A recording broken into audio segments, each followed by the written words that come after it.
Hi, my name's John Holmes. I'm the Managing Director at Advantage Creative.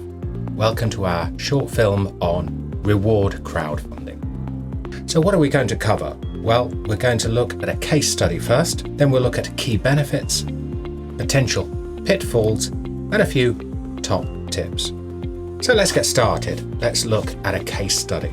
So this is one I like to look at, the Shackleton banjo. So Simon Middleton raised around £50,000 from 233 funders on a Kickstarter campaign in 2015 to launch a new product, the Shackleton banjo.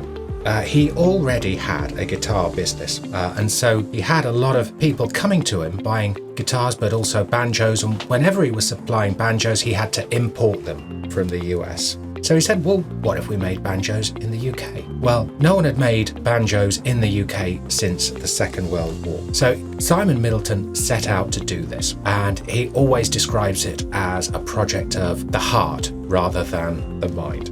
He had significant costs, though, in doing this. He knew if he was going to manufacture banjos in the UK, he'd have a lot of costs in the tooling and that first production run. And so he wasn't certain if he could fund that himself.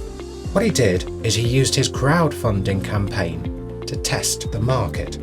He went for an all or nothing campaign, and that meant if he was right, if he was successful, if he got enough customers for that first production run of banjos, he could go ahead. But if he'd got this seriously wrong, if there just weren't the customers out there who really wanted a banjo made in the UK, well, he wasn't committed to following up on this. The crowdfunding campaign would fall short and he would not have to carry through on that. The orders would be cancelled. So that worked really well for him, that he structured it that way.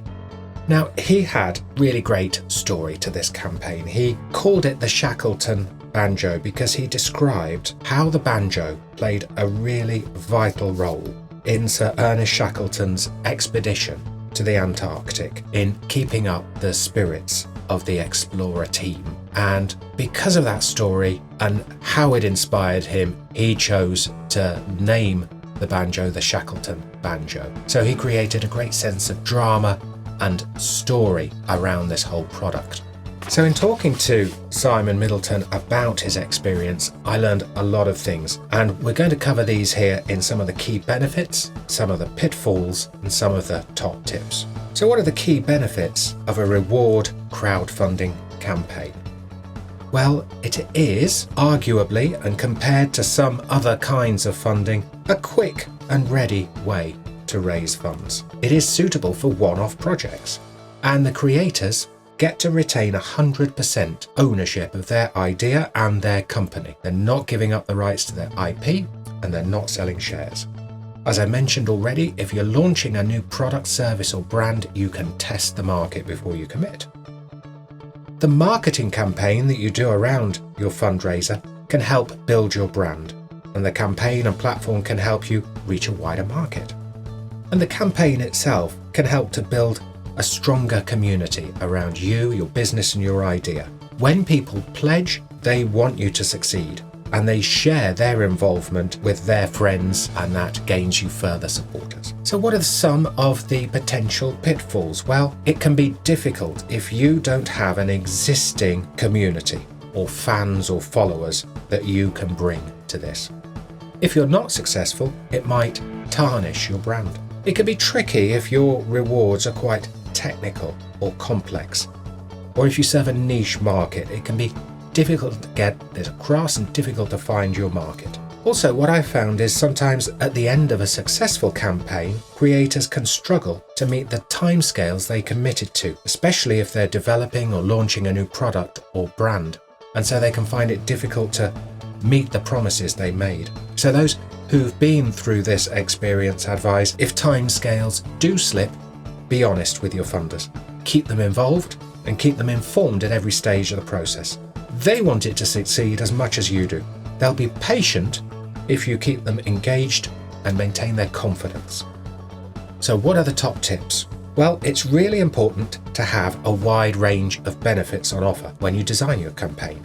These can be expanded during the campaign to respond to customer requests or interests or inquiries.